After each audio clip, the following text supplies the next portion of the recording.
교회를 개척하면서 제 마음에 두 가지의 기도 제목이 있습니다. 하나님, 우리 사랑하는 성도님들 진심으로 사랑하게 해주세요. 사랑할 수 있는 마음 주세요 하는 기도 제목이고요. 두 번째 기도 제목은 그 사랑을 잘 표현하게 해주세요. 하나님, 정말 하나님 주신 그 마음을 잘 표현할 수 있는 목회자 되게 해주세요. 이 기도 제목은 제가 만들어낸 기도 제목이 아니고요, 이찬수 목사님께 배운 기도 제목입니다. 목사님이 교회를 시작하면서 이 기도를 늘 해오셨고 또 교육자들에게 이 기도를 알려주셨습니다. 제가 이 기도 제목을 생각하면서 우리의 가정을 생각하면서 가정에 적용시켜도 전혀 손색이 없는 기도 제목이라고 생각합니다. 하나님, 우리 가족을 제가 사랑할 수 있도록 사랑하는 마음 주세요. 하나님, 그 사랑을 제가 잘 표현할 수 있게 해주세요. 우리에게 이 기도 제목이 필요합니다. 하나님, 사랑하는 마음 주세요. 그리고 이 사랑을 잘 표현하게 해주세요. 물론 가정은 사랑에서 출발했습니다. 그 사랑이 가정의 시작입니다. 그런데 이 사랑이 한결같지 않는다는 것이 문제죠. 이 사랑이 처음부터 끝까지 그렇게 지속되지 않습니다. 여기서 우리의 여러 가지 어려움이 생깁니다. 처음 사랑이 시간이 지나면 오해를 받아요. 한결같지 않기 때문에. 부부 안에서 그 사랑이 조건 때문에 사랑했다는 오해가 생기고요. 우리 자녀들도 부모님이 내가 이만큼 하니까, 이것저것 하니까 나를 예뻐해 주시는 것이지 않은 오해를 갖게 됩니다. 사랑이 오해를 받습니다. 요한일서 4장 말씀에 보면, 사랑하는 자들아, 우리가 서로 사랑하자. 사랑은 하나님께 속한 것이니 사랑하는 자마다 하나님으로부터 나서 하나님을 알고 사랑하지 아니한 자는 하나님을 알지 못하나니 이는 하나님은 사랑이심이라. 우리가 익히 잘 아는 말씀이죠. 성경은 하나님은 사랑이심이라고 말합니다. 우리의 사랑은 하나님의 사랑에 연결되어 있지 않으면 그 사랑은 지속되지 않습니다. 저와 여러분이 벌써 증거잖아요. 우리의 사랑이 얼마나 시간이 지나면 식어버리는지, 그리고 변질되는지 너무나도 잘 알고 있습니다. 그래서 우리의 기도 제목은, 하나님, 제게 하나님 사랑을 부어주세요. 그 사랑으로 제가 가족들을 사랑하게 해주세요. 이렇게 기도하셔야 됩니다. 오늘은 그 두 번째 기도 제목을 가지고 좀 말씀을 나누려고 합니다. 하나님, 그 사랑을 잘 표현하게 해주세요. 부부 상담을 할 때가 종종 있습니다.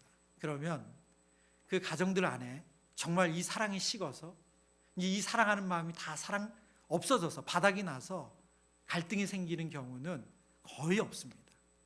그럼 대부분의 가정은 왜 힘들까요? 왜 아플까요? 서로의 그 사랑의 마음, 서로가 생각하는 그 마음을 잘 느끼지 못하기 때문이에요. 그 마음을 잘 모르겠다는 거예요. 거기서 부부의 갈등이 시작되고 부모의 자녀 간의 관계가 틀어지고 힘듭니다. 왜 사랑하는 마음이 있는데 그 마음을 잘 전하지 못할까요? 오늘 성경은 우리에게 이렇게 말씀하고 있습니다. 잠언 12장 18절, 우리가 읽었던 말씀이죠. 칼로 찌름같이 함부로 말하는 자가 있거니와 지혜로운 자의 혀는 양약과 같으니라. 여러분, 우리가 뭔가를 표현하고 말하는 것이 양약도 되지만 칼로 찌르는 아픔도 된대요. 우리가 다 겪은 일이 아닙니까? 가족 안에 우리가 칼로 찌르는 말 얼마나 많이 주고받습니까? 우리의 가정을 알고 보면 무협지예요. 칼이 난무합니다. 시간이 지나도 아물지 않는 상처들이 있어요. 어떤 성도님이 그러시더라고요. 정말 기대하고 부모님께 가서 본인이 한 것에 대해서 좀 이걸 인정해 주실 거라고 생각하고 딱 이야기를 했는데 부모님이 그러셨다는 거예요. 너 그거밖에 못하냐? 그게 시간이 지나고 지나도 상처가 됐대요. 너 그거밖에 못하냐? 인정해 주실 거라고 생각했는데, 잘했다고 하실 거라고 생각했는데 너 그거밖에 못하냐? 이제는 그 부모님의 나이를 훨씬 뛰어넘는 나이가 되셨는데도 여전히 그 상처로 인해서 피를 흘리고 계세요. 너 그거밖에 못하냐? 칼에 찔리신 거죠. 그러나 반대의 이야기도 너무 많죠. 가정 안에서 힘들고 어려운 순간을 지날 때 부모님과 가족들이 해줬던 말, 괜찮아? 힘들지? 네가 제일 힘들지. 우린 괜찮아. 이런 말들로 실수가 싸매어지고 상처가 아무는 일들 우리가 경험하며 여기까지 왔습니다. 몇 년 전에 국립국어원에서 가족들에게 듣고 싶은 말과 듣기 싫은 말을 조사를 했어요. 가족들에게 듣고 싶은 말. 부부는 조사 결과를 제가 읽어드립니다. 부부는 배우자에게 듣고 싶은 말 81%가 수고에 대한 감사래요. 수고에 대한 감사. 능력에 대한 칭찬은 11%라고 합니다. 그리고 성격에 대한 칭찬은 5%래요. 성격이 나쁘신 분들 괜찮습니다. 그러니까 95%는 아무 상관이 없는 거예요. 그리고 부모는 71%가 자녀에게 수고에 대한 감사하다는 말을 듣고 싶고요. 능력에 대한 칭찬은 10%, 성격에 대한 칭찬은 7%입니다. 우리 부모님들 성격 안 좋아도 괜찮다고. 그럼 자녀는 부모에게 어떨까요? 노력에 대한 칭찬이 52%고요. 이어서 21%가 행동에 대한 칭찬이고 10%만이 성적에 대한 칭찬을 듣고 싶대요. 그러니까 결론을 말하면 가족들에게 모든 가족 구성원이 듣고 싶은 말은 뭐예요? 수고에 대한 고마움이에요. 감사예요. 말하자면 수고했어요. 고마워요. 애썼어요. 이 말 듣고 싶다는 거예요. 수고했어요. 고마워요. 어떻게 보면 너무 간단한 말 아닙니까? 근데 우리가 이 말을 잘 못하고 잘 못 듣는데요. 우리 한번 해볼까요? 여러분 자신에게 한번 해보세요. 수고했어요. 고마워요. 제가 옆에 있는 분이 가족이 아닐 것 같아서 여러분 집에 가서 꼭 해주세요. 수고했어요. 고마워요. 이 말을 정말 듣고 싶으시대요. 그럼 듣기 싫은 말은 뭘까요? 부부와 자녀 모두 다른 사람과 비교하는 말을 가장 듣기 싫다고 대답했습니다. 다른 사람과 비교하는 말. 그리고 이어서 부부는 경제 능력이나 가사 능력에 대한 불평, 그리고 자녀는 성적에 대한 불만을 듣기 싫다고 했어요. 말하자면 종합해보면 듣기 싫은 말의 핵심은 뭐냐면 어느 집과 비교하는 거죠. 땡땡이네는 이번 5월 달에 어디로 여행 간대. 이런 말이 힘든 거예요. 땡땡이는 누구는 이번에 이런 성적 받았대. 이 말이 듣기 힘든 거죠. 누구와 비교하는 말, 이 말이 가장 듣기 싫다고 말합니다. 여러분 가족에 대해서 지난주에 이런 책의 내용을 설명드린 적이 있습니다. 가족은 우리를 살리기도 하고 짓뭉개기도 한다. 가족은 영적 전쟁이다. 우리 폭풍 속의 가정이라는 책의 한 대목을 따서 여러분이 알려드렸죠. 우리가 말로 가족을 살릴 수도 있고요. 말로 가족을 짓뭉갤 수도 있습니다. 그거밖에 못하냐? 이 말을 들은 자녀. 시간이 몇십 년이 흘렀지만 인생이 쪼그라져 있죠. 그런데 괜찮아? 네가 제일 힘들지. 누가 힘들겠니? 우린 괜찮아. 이런 말로 살아나기도 합니다. 그러면 어떻게 우리가 가정을 말로 살릴 수 있을까요? 우리가 어떻게 하면 정말 가정을 하나님 기뻐하시는 그런 살리는 가정으로 만들 수 있을까요? 오늘 성경을 통해서 그것을 알아가길 원합니다. 첫 번째는 말의 힘을 알고 주의해서 말해야 합니다. 야고보서 말씀인데요. 야고보서 3장 우리 같이 읽어볼까요? 시작. 이와 같이 혀도 작은 지체로 돼 큰 것을 자랑하도다. 보라 얼마나 작은 불이 혀 곧 불이요 불의 세계라. 혀는 우리 지체 중에서 온몸을 더럽히고 삶의 수레바퀴를 불사르나니 그 사르는 것이 지옥 불에서 나느니라. 아멘. 여러분 혀의 위력에 대해서 혀가 얼마나 큰 일을 하는지 얼마나 큰 영향을 주는지를 설명하는 말씀이죠. 보라 얼마나 작은 불이 얼마나 많은 나무를 태우는가. 여러분 우리나라도 올해도 어김없이 많은 불이 났어요. 근데 그 시작은 작은 담배꽁초고 생활 쓰레기를 태우는 데서 나오는 작은 불씨였습니다. 그것이 수백 년 동안 이 나라 이 땅을 지켰던 고목들을 하루아침에 잿더미로 만듭니다. 평생 살아온 가족의 그 고향을 잿더미로 만들어요. 그게 불이에요. 아주 작은 거죠. 혀가 그렇대요. 우리의 혀의 위력이 그렇다고 말합니다. 유진 피터슨 목사님이 이 본문을 이렇게 번역했어요. 잊지 마십시오. 아주 작은 불꽃이라도 큰 산불을 낼 수 있습니다. 여러분의 입에서 나오는 부주의한 말이나 부적절한 말이 그 같은 일을 합니다. 우리는 말로 세상을 파괴할 수도 있고, 조화를 무질서로 바꿀 수도 있고, 명성에 먹칠을 할 수도 있고, 지옥 구덩이에서 올라오는 연기처럼 온 세상을 허망하게 사라지게 할 수도 있습니다. 저는 이 마지막 구절이 너무 무섭게 들리더라고요. 우리의 말이 지옥 구덩이에서 올라오는 연기처럼 온 세상을 허망하게 사라지게 할 수도 있대요. 여러분, 어린 시절에 너 그거밖에 못하냐? 이 한마디가 그 인생을 지옥 구덩이에서 올라오는 연기처럼 허망한 인생으로 만들었어요. 이게 말이에요. 그런데 우리는 이 말을 부주의하게 사용합니다. 그 말의 위력이 얼마나 대단한지 잊을 때가 참 많아요. 여러분, 결국 가족 간에 갈등이 생기면 그 갈등의 끝에 가면 어떤 일이 일어나냐면 진실 게임을 하게 돼요. 뭐죠? 그 말 했냐 안 했냐는 거죠. 그렇죠? 당신 했잖아. 너가 했잖아. 우리가 말을 했냐 안 했냐를 따져요. 그러면 상대방은 꼭 이렇게 말합니다. 나 그런 말 한 적 없다. 나 그런 말 한 적 없어. 내가 언제 그런 말 했어? 그러다 계속 얘기하다가 뭔가 한 것 같으면 뭐라고 말하죠? 나 그런 뜻으로 한 말이 아니야. 나 그런 뜻으로 한 말이 아니래요. 더 힘들어요. 그리고 나서 그 다음 뭐라고 말하죠? 이렇게 말해요. 아니, 나는 그렇게 들릴 거라고 생각하지 못했어. 근데 일은 벌써 벌어졌어요.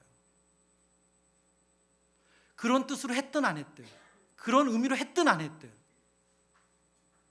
말의 실수로 인해서 부부관계는 깨어졌고 자녀와 부모님의 관계는 아주 큰 틈이 생겼어요. 이게 말의 위력이에요. 우리가 말에 부주의한 일들이 얼마나 많습니까?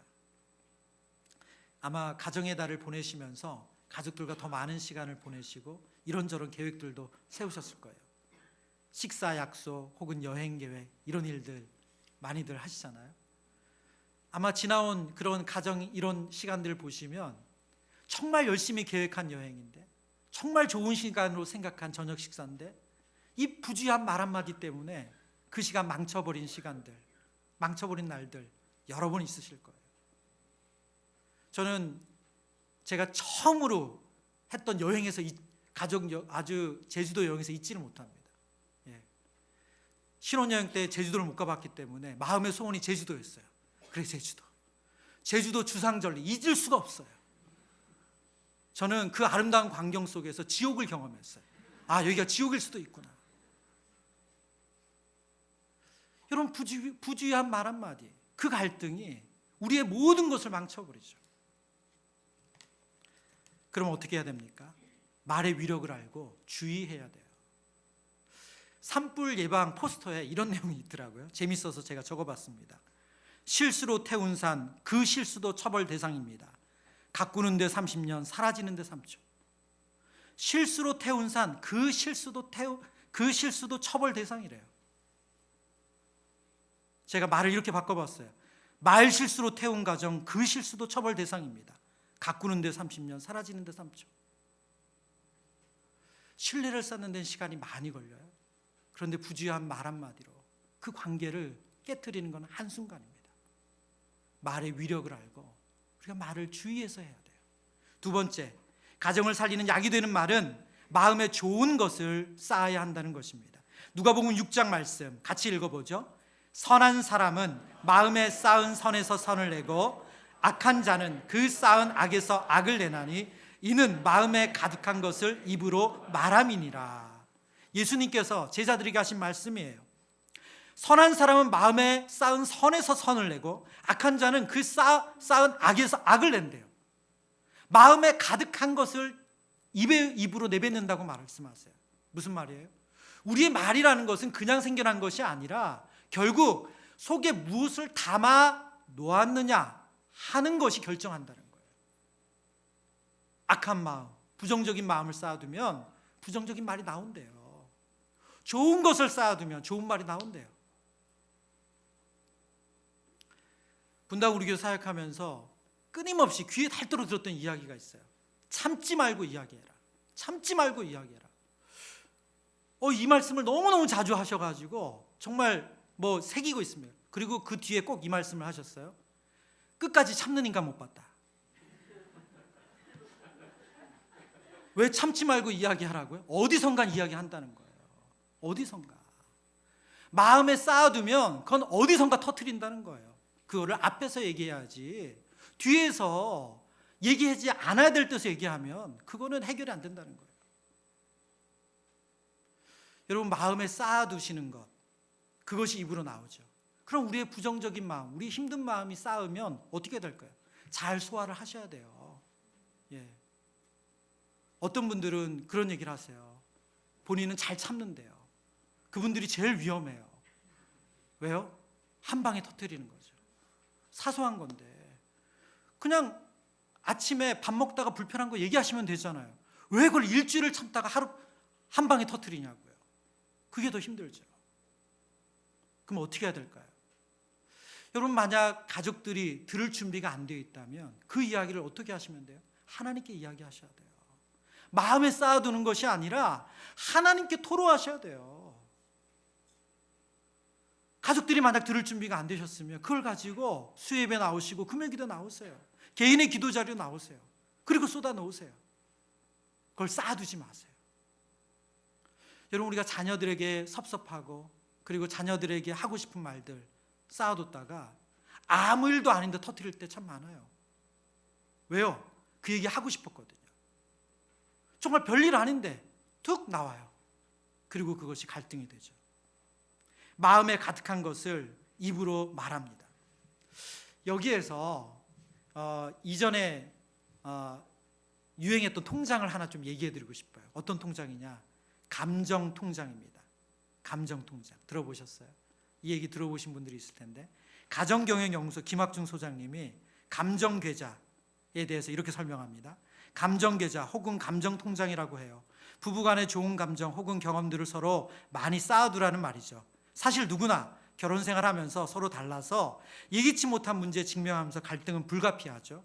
서로에게 잘못할 때도 있고 상처 줄 수도 있어요. 그런데 부부가 감정 계좌를 꾸준히 저축한 사람들은 그 리스크가 덜해요.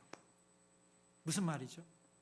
서로 좋은 감정을 많이 쌓아둔 사람, 저축한 사람들은 좀 기분 나쁜 말, 감정이 상하는 말, 그리고 실수가 생겨도 그것을 받아내는 힘이 있다는 거예요. 그 정도로 삐걱거리지 않는다는 거예요. 에이, 그럴 수 있지. 그러고 넘어간대요. 왜요? 쌓아놓은 게 많기 때문에. 그런데 감정 계좌가 마이너스예요. 그럼 어떻게 돼요? 정말 사소한 말 한마디, 그 표정 하나, 그거에 확 치밀어 오르는 거죠. 왜요? 쌓아둔 것이 없기 때문에. 어떻게 해야 될까요? 저와 여러분의 감정 계좌를 채우셔야 돼요. 가끔 우리 성도님들이 카톡을 주고받다 보면 제가 궁금해서 카톡 프로필을 열어볼 때가 있어요. 거기서 보면 우리 자녀들이 다 장성했음에도 불구하고 자녀들의 어린 시절 사진을 이렇게 딱 대문에 놓는 분들이 계십니다. 지혜로우신 것 같아요. 감정 계좌죠.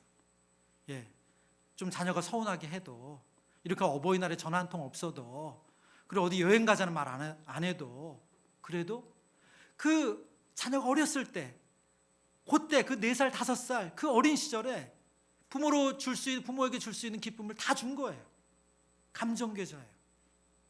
지혜라고 생각해요. 여러분의 감정 계좌는 어떠세요? 충분히 채워져 있으세요? 왜 이렇게 사소한데, 아무 말도 아닌데 내가 화가 날까? 그러시는 분들은 감정 계좌를 한번 점검해 보세요. 세 번째, 가정을 살리는 약이 되는 말은 맞는 말보다 사람의 마음을 읽는 것이 더 중요한 것을 기억하는 것입니다. 사무엘상 25장 말씀인데요. 사무엘상 25장 21절, 다윗이 이미 말하기를 내가 이자의 소유물을 광야에서 지켜 그 모든 것을 하나도 손실이 없게 한 것이 진실로 허사라. 그가 악으로 나의 선을 갚는도다. 지금 다윗이 말하는 이자는 누구냐? 나발을 얘기합니다. 나발의 양떼들을 다윗과 그의 군대가 지켜줬어요. 오랜 기간. 그리고 22절 이어서 읽습니다. 내가 그에게 속한 모든 남자 가운데 한 사람이라도 아침까지 남겨두면 하나님은 다윗에게 벌을 내리시고 또 내리시기를 원하노라. 여러분, 성경을 보면 다윗은 상당히 균형 있는 사람이에요. 갑자기 흥분해가지고 일을 그르치는 사람이 아니에요. 그런데 오늘 본문의 다윗을 보면 너무너무 화가 나 있어요. 그래서 이렇게 말하잖아요. 내가 아침까지 나발의 가문의 남자를 남겨둔다. 그럼 내가 하나님께 저주받을 거야. 이렇게까지 단언하면서 지금 나발의 가족들을, 남자들을 다 죽이겠다고 다윗이 말하고 있어요. 왜 이렇게 화가 났죠? 다윗의 군대가 나발이 양을 기르는 그 긴 기간 동안 광야에서 울타리가 되어 주었어요. 그래서 나발의 양떼들이 다른 짐승들로부터 그리고 도적대로부터 보호를 받았습니다. 그리고 꽤 시간이 흘러서 양들이 이제 잘 자랐고 털을 깎을 때가 됐죠. 농사로 말하면 추수할 때예요. 그러니까 이제 다윗이 사람들을 보내서 호의를 좀 받고 싶은 마음으로 표현했어요. 우리에게 좀 먹을 것을 달라. 그때 나발이 아주 조롱하며 무시하면서 말합니다. 주인의 집에서 나온 개가 있다고 하는데 하면서 다윗을 아주 무시했어요. 그리고 다윗에게 어떤 것도 주지 않았어요. 그 이야기를 들은 다윗이 너무너무 화가 나서 이렇게 지금 외치고 있는 겁니다. 바로 이때 아비가일이 나타나서 다윗에게 이렇게 말합니다. 사무엘상 25장 말씀인데요. 25장 30절, 여호와께서 내 주에 대하여 하신 말씀대로 모든 선을 내 주에게 행하사 내 주를 이스라엘의 지도자로 세우실 때에 31절입니다. 우리 같이 읽어보죠. 시작. 내 주께서 무죄한 피를 흘리셨다든지 내 주께서 친히 보복하셨다든지 함으로 말미암아 슬퍼하실 것도 없고 내 주의 마음에 걸릴 것도 없으시리니. 여기까지만 읽겠습니다. 지금 아비가일이 무슨 말을 하는 거냐면, 만약 다윗 당신이 나발과 그에 속한 남자들을 처벌하면, 죽이면 어떤 일이 벌어진다고요? 당신이 왕좌에 올랐을 때 무죄한 피를 흘리셨다든지 당신이 친히 사람을 죽였다, 이런 일로 인해서 당신이 어려움 당할 일 생기지 않는다. 지금 당신이 하는 행동, 당신이 하고자 하는 일은 지금 멈춰야 된다, 그 얘기하는 거죠. 너무 맞는 말입니다. 실제로 아비가일의 이 말 때문에 다윗은 말하자면 하나님 앞에 왕이 되었을 때 부끄러운 왕이 되지 않았어요. 피를 손에 묻힌 왕이 되지 않았단 말이죠. 그런데 아비가일이 이 맞는 말을 하기 전에 한 행동이 오늘 본문의 핵심이에요. 볼까요? 24절 말씀인데요. 25장 24절에 그가 다윗의 발에 엎드려 이르되 내 주여 원하건대 이 죄악을 나에게 곧 내게로 돌리시고 여종에게 주의 귀에 말하게 하시고 이 여종의 말을 들으소서. 원하옵나니 내 주는 이 불량한 사람 나발을 개의치 마옵소서. 그의 이름이 그에게 적당하니 그의 이름이 나발이라. 그는 미련한 자니이다. 여종은 내 주께서 보내신 소년들을 보지 못하였나이다. 내 주여 여호와께서 살아계심을 두고 맹세하노니 내 주도 살아계시거니와 내 주의 손으로 피를 흘려 친히 보복하시는 일을 여호와께서 막으셨으니 내 주의 원수들과 내 주를 해하려 하는 자들은 나발과 같이 되기를 원하나이다. 아비가일이 맞는 말 하기 전에 어떻게 먼저 말하고 있죠? 지금 다윗의 그 상황을 이해하고 있어요. 정말 당신이 화날 일 맞습니다. 제가 죄를 지었습니다. 저를 용서해 주세요. 나발 정말 미련한 사람입니다. 그 사람이 그런 행동 처벌받아 마땅합니다. 지금 다윗의 편을 들고 있죠. 이 일이 있고 나서 지금 아비가일이 그러나 당신이 친히 복수할 일은 아닙니다, 그렇게 맞는 말을 하는 거죠. 여러분, 이것을 우리의 가족들에게 대입시켜 볼까요? 여러분, 가족들 안의 대화 가운데 왜 대화하다가 싸움이 나죠? 대부분 틀린 말을 해서가 아니에요. 맞는 말을 해서 그래요. 이렇게 말하는 거죠. 그것은 꼭 그렇게 생각할 것은 아닌 것 같아.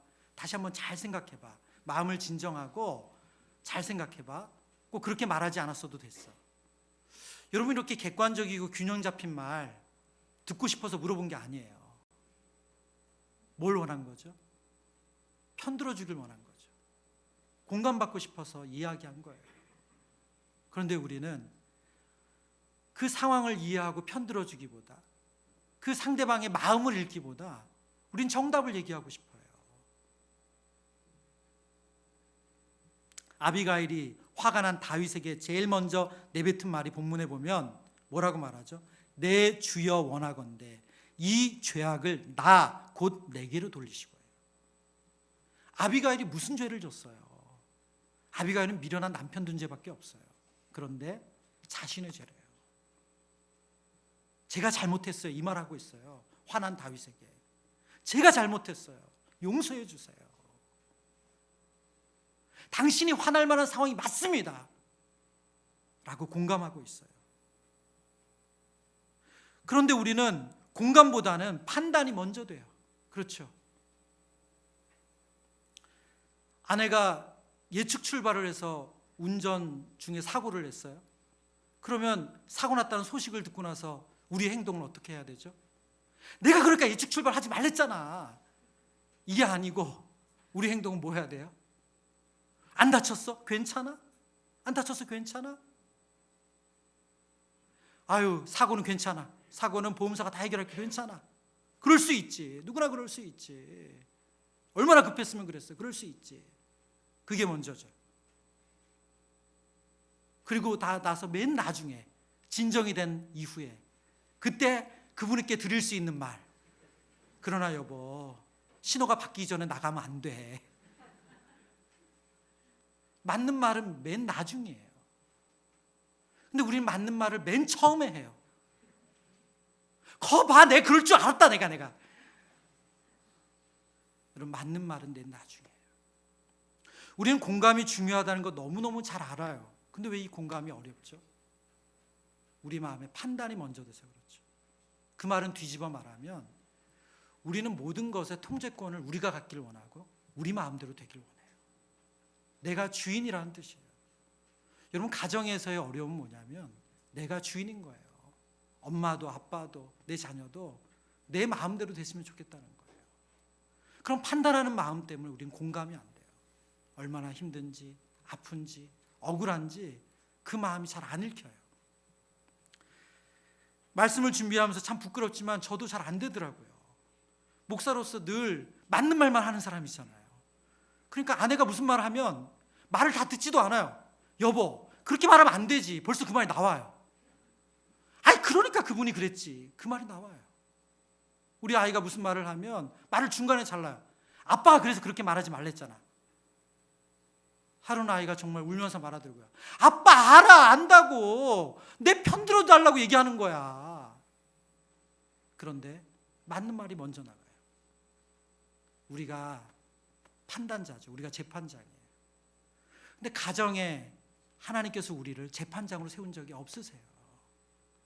가정의 재판장은 하나님 한 분밖에 없으세요. 사랑하는 성도님들, 하나님이 기뻐하시는 가정 우리가 세우길 원합니다. 그러려면 찌르는 칼과 같은 말이 아니라 상처를 싸매고 치유해주는 약과 같은 말을 하나님께서 원하세요. 그러려면 말의 힘이 얼마나 큰지 아셔야 돼요. 주의하셔야 돼요. 그런 뜻이 아니야. 여러분, 실수를 그렇게 쉽게 우리가 내뱉으면 안 되죠. 그런 뜻으로 한 말이 아니야. 그리고 우리의 마음에 좋은 것을 쌓아야 됩니다. 가족에 대한 좋은 마음을 쌓으세요. 여러분, 만약 우리 가족을 생각하면 좋은 기억이 안 난다. 앨범을 뒤져보세요. 예, 얼마나 좋은 추억들이 많나요? 떠올려 보세요. 없지 않습니다. 정말 많습니다. 그리고 좋은 추억을 쌓으세요. 그리고 마음을 읽어주세요. 그것을 통해서 하나님께서 정말 하나님이 기뻐하시는 가정으로 세워가길 원하십니다. 하나님께서 우리에게 그런 복된 가정, 믿음의 가정으로 세워주실 것을 소망하며 우리 찬양하며 기도했으면 좋겠습니다. 전능하신 나의 주 하나님은, 우리 이 찬양 가사를 보면요, 이렇게 기록되어 있습니다. 전능하신 나의 주 하나님은 능치 못하실 일 전혀 없네. 우리의 모든 간구, 우리의 모든 생각, 우리의 모든 꿈과 모든 소망, 신실하신 나의 하나님은 우리의 모든 괴로움을 바꿀 수 있네. 저와 여러분이 가족들에게 했던 정말 그 악한 말들, 산을 태울 것 같은 그 나쁜 말들, 놀랍게도 하나님께서 그것을 싸맬 수 있으시대요. 회복시킬 수 있으시대요. 우리 그 은혜를 구하며 우리의 실수를 덮어주시는 주님, 회복시키시는 주님, 그 은혜를 구하며 이 찬양 하나님께 올려드리겠습니다.